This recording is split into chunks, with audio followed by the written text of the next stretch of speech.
మరి దుర్మార్గుని సమాజం అయిపోయి రాష్ట్ర పరిస్థితి ఏంటి, ఆంధ్ర రాష్ట్ర పరిస్థితి ఏంటి అంటే తన్ని కొట్టాలంటే అందరం కూడా తలపు చేయాలి. చంద్రబాబు నాయుడు సహాయంగా నిలబడాలా. దానికోసం ఎవరు వచ్చినా అందరూ కలిసి పనిచేద్దాం.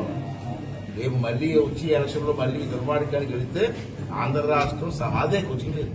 ఈ రాష్ట్రం మళ్ళాంటి బతకలేము. నా పిల్లల భవిష్యత్తు లేదు. దాన్ని దృష్టిలో పెట్టుకొని అందరం కలిసి పనిచేసి ముందు చిన్న ఈ పరిపాలన లేకపోతే ఈ రాష్ట్రానికి భవిష్యత్తు లేదు. అది ప్రజలందరూ కూడా ఆలోచన చేయమని చెప్పి నేను కోరుకుంటున్నాను. ఈ ద్వారా మరొకసారి మన జిల్లాలో రాష్ట్రంలో చాలా మంది అప్పుడే మా ఇంట్లో ఫోన్ చేసి ఇలా చెప్పారు.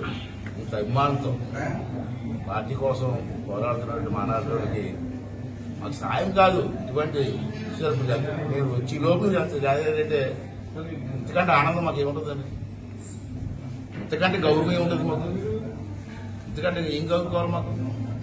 అదే నేను కోరుకుంటాను. వస్తుంది తప్పనిసరి గారు రాబోయే తెలుగుదేశం పార్టీకి వెళ్తుంది. చంద్రబాబు గారు ముఖ్యమంత్రి అవుతారు. మళ్ళీ రాష్ట్రానికి భవిష్యత్తు ఉందని చెప్పి మనస్ఫూర్తిగా నేనైతే ఆశిస్తున్నాను.